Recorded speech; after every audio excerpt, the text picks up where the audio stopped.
भारतीय मजदूर संघ के आह्वान पर 17 अगस्त 2026 को पूरे देश में मांग दिवस मनाया गया।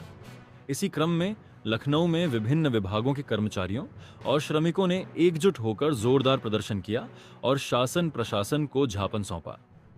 भारतीय मजदूर संघ ने सरकार से श्रमिकों की सामाजिक सुरक्षा, आर्थिक न्याय और सम्मानजनक कार्य परिस्थितियों की मांग की।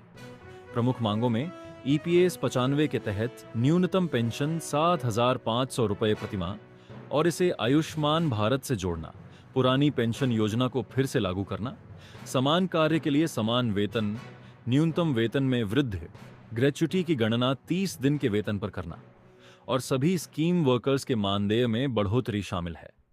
इसके साथ ही बैंकों में सप्ताह में 5 दिन कार्य, श्रम संहिता में श्रमिक विरोधी प्रावधान हटाना और विभिन्न विभागों की लंबित समस्याओं का समाधान भी उठाया गया।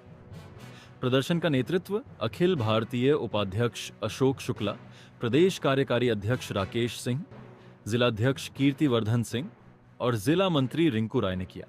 बीएसएनएल, रेलवे, बैंक, परिवहन, हम अपना अधिकार मांगते, हम अपना अधिकार मांगते। मांगे केवल वेतन से जुड़ी नहीं, बल्कि श्रम की गरिमा और परिवारों के भविष्य से जुड़ी हैं। अगर समय रहते समाधान नहीं हुआ तो संघ लोकतांत्रिक और शांतिपूर्ण आंदोलन आगे भी करेगा।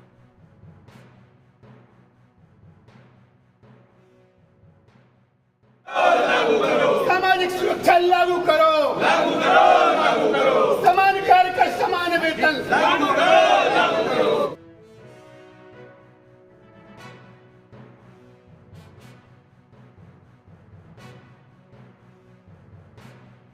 माता की वंदे वंदे भारतीय मजदूर संघ, भारतीय मजदूर संघ। पूरे देश में जिला मुख्यालयों पर भारतीय मजदूर संघ द्वारा ये ज्ञापन दिया जा रहा है अपनी 11 सूत्री मांगों को लेकर। तो क्या कुछ कहना चाहेंगे इसको लेकर? मेरा नाम अशोक कुमार शुक्ला, मैं भारतीय मजदूर संघ का अखिल भारतीय उपाध्यक्ष हूँ। आज जो कार्यक्रम हो रहा है रांची में, हम लोगों की कार्य समिति संपन्न हुई इसी महीने, तो जुलाई में। तो वहाँ पर यह तय हुआ कि मजदूर क्षेत्र में कुछ समस्याएं ऐसी हैं जो अखिल भारतीय स्तर पर है, कुछ ऐसी हैं जो राज्य स्तर पर है। तो तमाम सी चीज़ों को ध्यान में रख करके भारत सरकार का और सरकारों का, जो राज्य सरकारें हैं, उनका ध्यान आकर्षित करने के लिए 17 भारतीय उस स्तर पर ये कार्यक्रम रखा गया है। उसमें प्रमुख रूप से है, पहला जो असंगठित क्षेत्र के कर्मचारी हैं उनका मिनिमम वेज कम से कम 30,000 रुपये किया जाना चाहिए। इसके साथ ही साथ आप सभी लोग जानते हैं कि तमाम से स्कीम वर्कर्स काम करते हैं। स्कीम वर्कर्स को काम वही, जैसे एक रेगुलर नर्स जो सुई लगाती है, वही जो कॉन्ट्रैक्ट वाली नर्स है वो भी वही सुई लगाती है, लेकिन जो रेगुलर सुई लगाने वाली नर्स है उसको 5400-6600 का ग्रेड पे मिलता है, और जो कॉन्ट्रैक्ट की सुई लगाने वाली नर्स है उसको 15,000, 16,000, 20,000 ऐसे करके मिलता है। मैंने समान काम के लिए समान वेतन नहीं मिलता है। तो इस प्रकार की तमाम सी समस्याएं हैं, क्या कहते हैं इसमें। तो ये जो जगह जगह अभी ये जो निकल रहा है, अगर यह एक साथ निकलेगा तो यह देश के लिए अच्छा नहीं होगा। इसलिए सरकारों को इसके बारे में भारतीय मजदूर संघ से, सभी संगठनों से वार्ता करनी चाहिए और एक सुनिश्चित पॉलिसी, श्रम नीति बनानी चाहिए ताकि मजदूरों को संरक्षण मिल सके। सर, जैसा कि आज पूरे देश में देशव्यापी भारतीय मजदूर संघ द्वारा धरना प्रदर्शन और ज्ञापन दिया जा रहा है, राजधानी लखनऊ में कौन-कौन से विभाग के लोग इस धरना प्रदर्शन में सम्मिलित हो रहे हैं? क्या कुछ आगे की रणनीति रहेगी इसको लेकर? जैसा कि अभी हमारे परम आदरणीय वरिष्ठ अखिल भारतीय मजदूर संघ के उपाध्यक्ष श्री अशोक शुक्ला जी आज इस कार्यक्रम को बल देने हेतु दिल्ली से पधारे, उसके लिए सर्वप्रथम हम उनको धन्यवाद देते हैं। साथ ही आपने पूछा है कि कितने संगठन हैं आज शामिल हैं। तो आपको बता दें कि उत्तर प्रदेश में लगभग भारतीय मजदूर संघ की 750 यूनियनें हैं। 750 यूनियनें हैं, जिसमें से 200 संगठित क्षेत्र में कार्य कर रही हैं और बाकी असंगठित क्षेत्र में। कोई भी, चाहे केंद्र सरकार हो चाहे राज्य सरकार, जैसा कि अभी अध्यक्ष जी ने बताया, उनमें असंगठित दोनों क्षेत्रों पे हमारा कार्य हो रहा है। आज के धरने में असंगठित क्षेत्र के रेहड़ी पटरी वाले, इनसे वाले भी हैं, साथ ही प्रदेश के रोडवेज, NHM, ऊर्जा, बैंक कर्मी, BSNL, पोस्ट एंड टेलीग्राफ, स्वास्थ्य, इस तरीके के तमाम हमारे वो संगठन हैं जो आज यहाँ, पर्यटन, जल संस्थान, जल निगम, सैकड़ों की संख्या में कर्मचारी आज अपने अपने विभागों से इस जो अखिल भारतीय मजदूर संघ ने जो इस आंदोलन 17 अगस्त को पूरे देशव्यापी तय किया है, और संवाद न होने की वजह से यह आंदोलन रखा गया है। मजदूरों की समस्याएं धीरे धीरे एक विकराल रूप देश में ले रही हैं। जैसा कि आप अवगत हैं कि 25 करोड़ की जनसंख्या में सबसे ज्यादा भागीदारी अगर देखा जाए उत्तर प्रदेश में, तो 7 से 8 करोड़ के लगभग अब पंजीकृत हैं मजदूरों की संख्या। और भारतीय मजदूर संघ देश में सबसे बड़ा मजदूरों का नेतृत्व करने वाला संगठन है और एक राष्ट्रवादी विचारधारा पे कार्य करने वाला संगठन है, जिसके हमेशा सुझाव देश के हित में होते हैं। किंतु अभी 4 कोड जो आए, उनमें से भी मजदूरों के पूर्ण हित नहीं थे, जिसमें 2 कोड पे हमारे अखिल भारतीय महामंत्री जी ने उस पर अपना सुझाव भेजा है, जिससे कि देश भर, प्रदेश के ही नहीं देश भर के मजदूरों का जो शोषण हो रहा है वह बंद हो। साथ में हर देश के हर कोने में निजीकरण हो रहा है, प्रदेश भी इससे अछूता नहीं है। बिजली कर्मियों का जिस तरीके से आप देख रहे हैं, कोई लाइनमैन मर जा रहा है, उसका कोई पुरसा हाल नहीं है।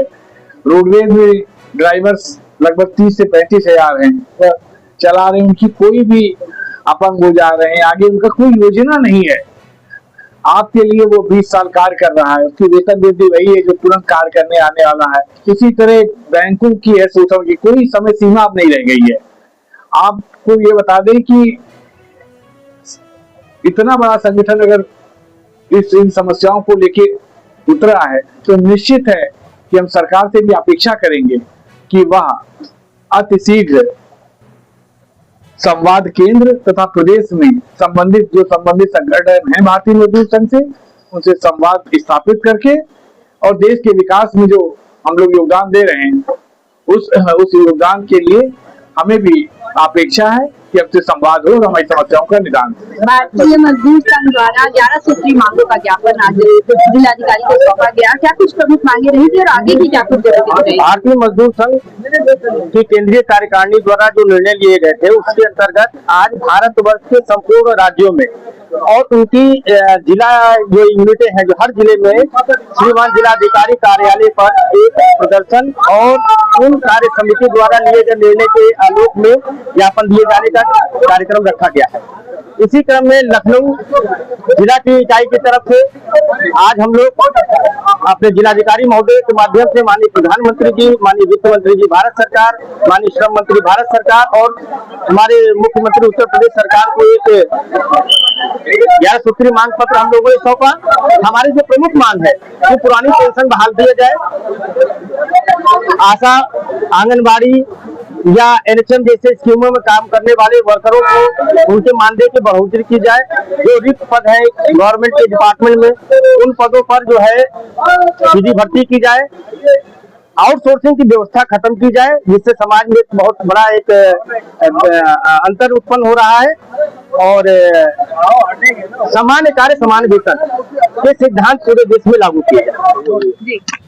सर, आज भारतीय मजदूर संघ के अंतर्गत 11 सूत्रीय मांगों को लेकर सभी विभागों द्वारा ये ज्ञापन दिया गया, साथ ही धरना प्रदर्शन किया गया। क्या कुछ कहेंगे सर आप? जलकल विभाग इसमें हम लोगों की सबसे बड़ी मांग है कि जो कर्मचारी हमारे पूरे देश के अंदर काम कर रहे हैं उनको पुरानी पेंशन जो है उनके लिए बहाल की जाए जो है।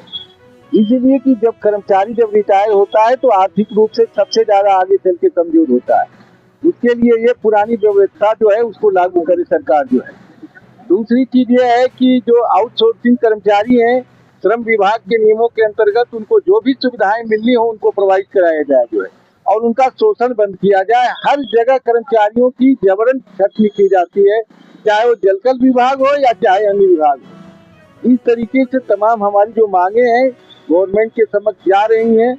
जब उसका आएगा समय तो फिर बात इससे होगी जो है। सर, क्या कुछ कहेंगे सर आज इस वर्तमान समय में कम से कम 1 करोड़ से अधिक केंद्रीय और कर्मचारियों के पद रिक्त हैं, इनको तत्काल भरा जाए और जो समान कार्य का समान वेतन हो। संविदा कॉन्ट्रैक्ट वालों को वही सब सुविधाएं दी जानी चाहिए जो रेगुलर एम्प्लॉइज को दी जाती है। पुरानी पेंशन लागू किया जाए और कर्मचारियों का शोषण न किया जाए। जैसे भी ऊर्जा विभाग में और किसी तरह जो भी अगर कोई कर्मचारी हड़ताल करता है तो एक मुश्त सब निकाल दिए गए और उनके साथ कोई अभी तक नहीं संविदा कॉन्ट्रैक्ट वाले वापस हो पाए। तो ऐसी स्थिति न हो, किसी को इनको निकालने का अधिकार नहीं होना चाहिए। पूरे देश में एक व्यवस्था होनी चाहिए। फैक्ट्रियों में वही व्यवस्था है, कथनी करनी में बड़ा अंतर है। ऐसे से कानून लागू कर दिए गए जो मिल मालिकों का लाभ दे रहे हैं, श्रमिकों का उससे बड़ा नुकसान हो रहा है। इसलिए और 8वें जो अभी वेतन आयोग लागू हो रहा है उसमें भी इन्होंने रिटायरमेंट एम्प्लॉयज के लिए कोई व्यवस्था ऐसी नहीं की थी कि जिनकी गणना की जाएगी उसको लागू किया जाएगा कि नहीं किया जाएगा। और ऐसे ऐसे क्वेश्चन 18 इन्होंने किए हैं जिससे लग रहा है कि केवल आईएएस का वेतन बढ़ाने जा रहे हैं और नीचे जो मध्यम और छोटे एम्प्लॉय जो भी शेष बचे हैं, एक तो ज्यादा पूरे देश में बचे ही नहीं, जो बचे हैं उनको भी उसका लाभ ये पेंशनरों को और देने 8वें वेतन आयोग में नहीं देने जा रहे हैं।